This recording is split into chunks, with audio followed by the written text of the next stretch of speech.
Salut à tous les amis, j'espère que vous allez tous très bien.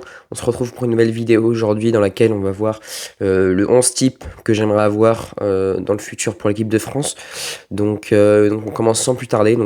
J'ai décidé de partir sur un 4-2-3-1. Pourquoi? Parce que c'est le système qui nous convient le mieux, je trouve, dans lequel on est les meilleurs tout simplement. Et donc on commence au poste de gardien de but avec Mike Maignan. Donc pour moi ça me semble logique vu que Lloris va prendre sa retraite internationale. Je vois pas qui est-ce qui pourrait concurrencer Mike Maignan, à part peut-être Alban Lafont, mais qui est un peu trop tendre pour l'instant, mais qui pourra vraiment concurrencer Mike Maignan à l'avenir. Surtout qu'il a déjà 27 ans Mike Maignan, donc à la World Cup, à la prochaine World Cup, il aura pas loin de 30 ans. Voilà, c'est important d'avoir un bon deuxième gardien en la personne d'Alban Lafont, qui pourra, je pense, très rapidement prendre l'envergure en partant du FC Nantes et donc du coup en ayant un club un peu plus huppé. Latéral droit, donc là j'ai longuement hésité, mais j'ai décidé de prendre Pierre Kalulu.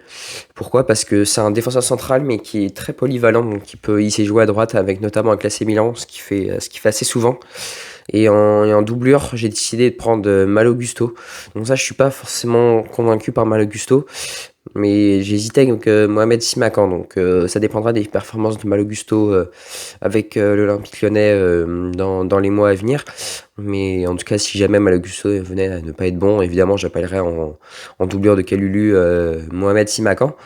Donc en défenseur centraux maintenant. En titulaire à droite, en tout cas, on commence. Je mets Ibrahima Konaté. Pourquoi? Parce que tout simplement, on a vu que c'était un leader, honnêtement, dans cette World Cup. Il fait quasiment aucune erreur. Il tient la défense bleue d'une superbe manière. Même quand Varane était moins bien, lui, il était là sur le côté gauche pour remplacer Upamecano. Upamecano d'ailleurs que j'ai décidé de titulariser, pardon, aux côtés de Ibrahima Konaté. Je trouve que les deux sont vraiment très complémentaires, avec Konaté qui est très solide défensivement et Upamecano qui est très propre dans les relances. Et donc en backup, on va dire, à droite, j'ai décidé de mettre Jules Koundé, pour moi qui est meilleur en défenseur central qu'en latéral droit, mais qui pourra également dépanner au cas où en latéral droit, si jamais Gusto et surtout Kalulu seraient indisponibles. Bon, si j'appelle pas Simakan, évidemment. Et donc, du coup, en doublure d'Upamecano, j'ai mis évidemment Presnel Kimpembe, pardon, qui pour moi est un cas de l'équipe de France. Donc voilà, et puis à gauche, classique. J'aurais pu appeler trois latéraux gauche, pardon, mais j'ai décidé de titulariser Lucas Hernandez, parce que dans une défense à 4, il est quand même plus serein défensivement. Et offensivement, il s'est apporté aussi un plus. En backup, évidemment, j'ai mis son frère Théo. Puis pourquoi pas mettre Ferland Mendy également, même s'il commence à être en poil vieux, on va dire. Mais bon, je pousse un peu mémé en disant ça. Donc voilà pour les défenseurs. On passe au milieu de terrain maintenant. Donc là, sans surprise, je mets Camavinga, Tchouaméni. Alors pourquoi je mets pas Rabiot? Parce que tout simplement, Rabiot, je le trouve bon, on va pas se mentir, mais je pense que Camavinga et Tchouaméni vont être habitués à jouer en club. Et je pense que vu la dernière rentrée de Camavinga en finale de la Coupe du Monde sur un poste qui n'est pas le sien, je pense qu'il est vraiment très prometteur, Camavinga. Donc je pense que ça peut vraiment faire des étincelles avec Tchouaméni. Si Tchouaméni arrive à se mettre un peu plus au niveau, je pense que ça peut faire vraiment des étincelles. Et en doublure de Tchouaméni, j'ai décidé de mettre Youssouf Fofana. Pour moi, ça me paraît assez logique au vu des choses actuelles.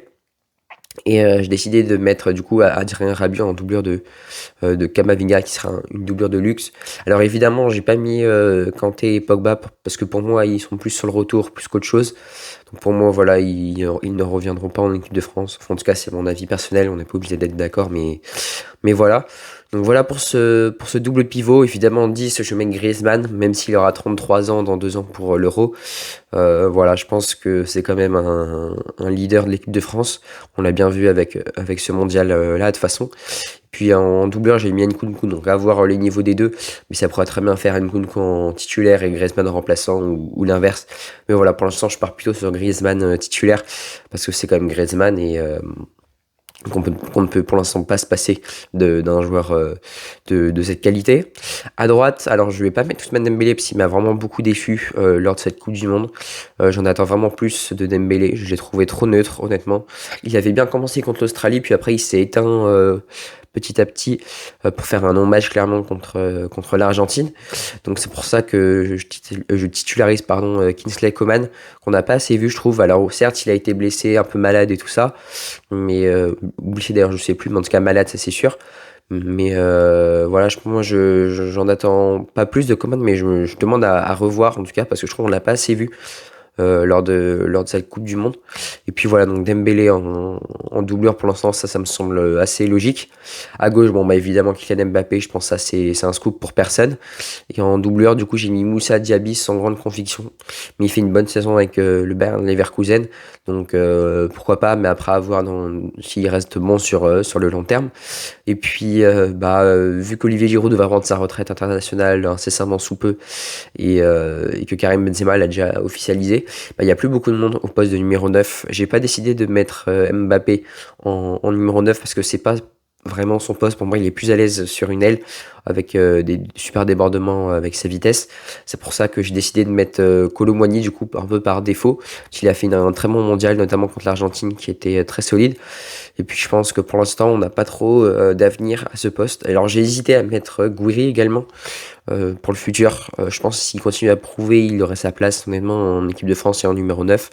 En équipe de France A, je précise. Et donc du coup, en doubleur, j'ai mis Thuram, mais j'aurais pu également mettre Thuram, donc slash Gouiri. Donc voilà pour cette équipe de France entre guillemets du futur que j'aimerais voir dans le futur. N'hésitez pas à me dire ce que vous en pensez, quelle équipe de France, quelle équipe vous mettriez, quelle 11 vous mettriez, si vous mettriez en 4-4-2, en 4-2-3-1 ou dans une autre disposition. Voilà, et puis on se dit à la prochaine pour de nouvelles aventures. Évidemment, n'hésite pas à t'abonner si ce n'est pas déjà fait, à liker et à me suivre sur mon Twitter. Voilà, on se retrouve très prochainement pour de nouvelles aventures. À bientôt les amis, ciao.